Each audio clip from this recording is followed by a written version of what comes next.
This is Optimal Health Daily, episode 1551. Ladies, let's show young women how to choose strength over dieting, by Nia Shanks of niashanks.com. And I'm Dr. Neil.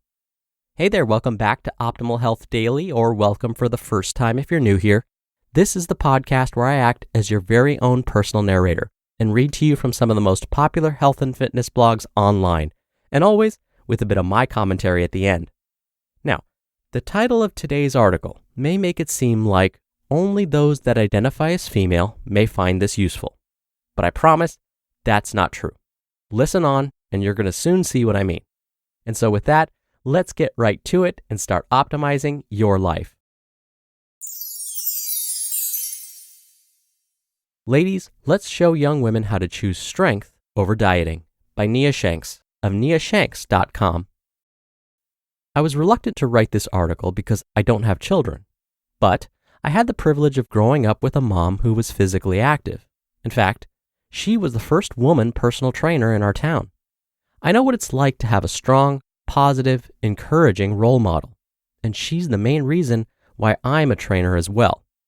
It's from that perspective I write these words.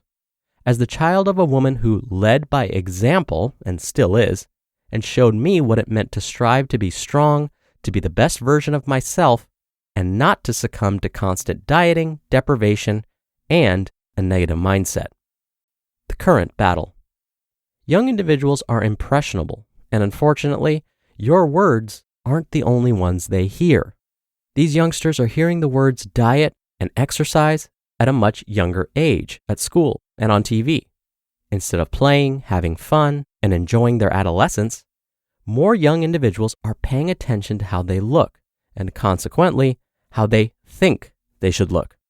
As a result, these young individuals are beginning to think that dieting is just a part of life, something they're expected to do.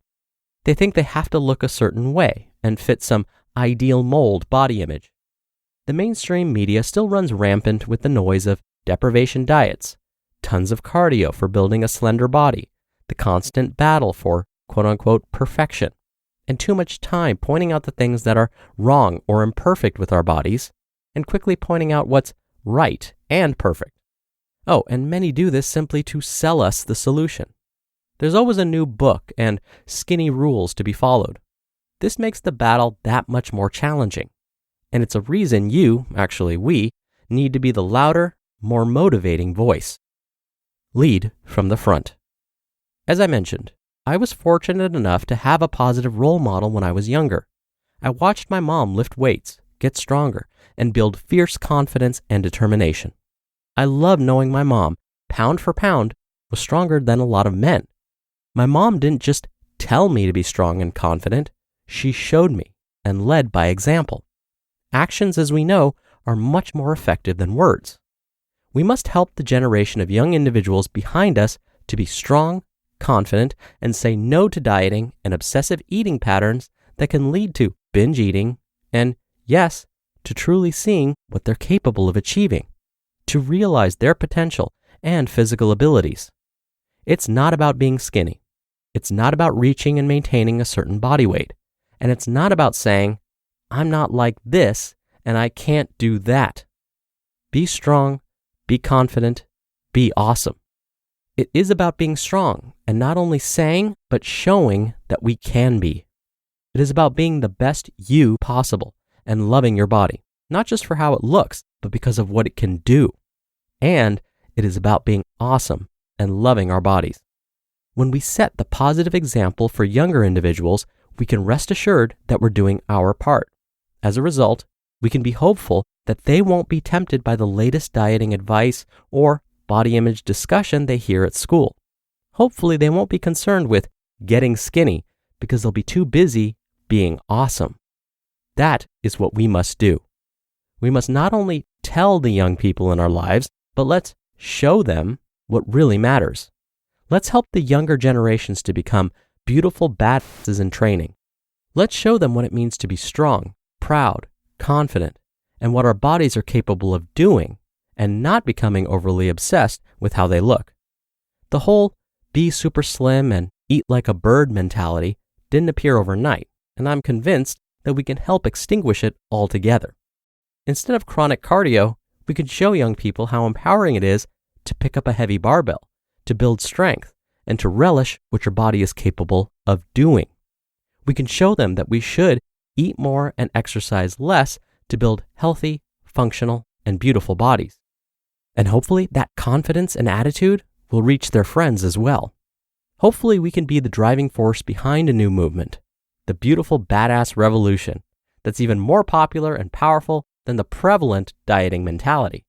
We can show the young people in our lives what it means to be strong, confident, and love our bodies for how they look and what they can do. Then perhaps we'll see a snowball effect, and their friends will join in. On and on it could go until younger individuals say yes to lifting a heavy barbell and heck no to being a slave to the weight scale. Let the revolution begin. How to lead from the front. My personal approach to strength training revolves around positive motivation. It's all about getting stronger, improving performance, and testing your physical abilities. In short, it's all about becoming the best you possible. And it's not simply about building a better body, stronger, leaner, or healthier, but it's also about forging an indomitable attitude and mind. That is what being a beautiful badass is all about. Having a strong body and mind.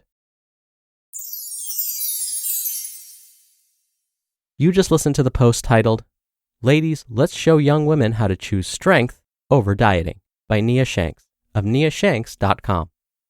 There's a lot of confusing health information out there. Biased and impersonal information is everywhere you look. So, if you want a more personalized approach to your health with science-backed recommendations for positive lifestyle and diet changes, check out Inside Tracker. They were founded back in 2009 by leading scientists in aging, genetics, and biometrics from MIT, Tufts, and Harvard. And their mission is to improve the health span of people everywhere so they can enjoy longer, healthier lives. They do that by analyzing your body's data with their patented algorithm, and then giving you a customized action plan to help you reach your potential. And your progress is tracked every day. Inside Tracker is the guide illuminating your path towards your personal best with a clearer picture than you've ever had before of what's going on inside your body. For a limited time, you can get 25% off the entire Inside Tracker store. Just go to insidetracker.com/OHD. That's insidetracker.com/OHD for 25% off the entire Inside Tracker store. Dr. Neil here for my commentary. See, I told you if you listened on, everyone can appreciate this article. Now, Mark Twight is a trainer to the Hollywood elite. I talk about him a lot on this podcast because he influenced so many. In fact, Mark trained the cast of the movie 300 to look like Spartan warriors. He also trained Henry Cavill to look like he had Superman's physique in the Man of Steel and Justice League movies. Mark Twight took actors, many of whom had never stepped foot in a gym, and transformed them into specimens. He made it seem like, through hard work and consistency, nearly anyone could have the body of a superhero. Now, you might be wondering, what the heck does this have to do with Nia's post? It sounds like I'm arguing that we should look a certain way. All right, I'll finally bring it home. When interviewed about his training philosophy, Mark Twight was quoted as saying, "Appearance is a consequence of fitness." Did you catch that? Appearance is a consequence of fitness. His approach then is to get the body to perform better, to become stronger, to be more durable, and ensure that the mind is just as durable. And if we focus on those things, a more toned physique will follow. So instead of focusing all of our attention on getting skinny, let's focus our attention on building a better, stronger, and more durable body and mind. And as a nice side effect to all of this, we just might end up with a nice physique too. All right, that's it for today. I hope you have a great Tuesday. Thank you so much for listening, and I'll be back here tomorrow as usual. So I'll see you there where your optimal life awaits.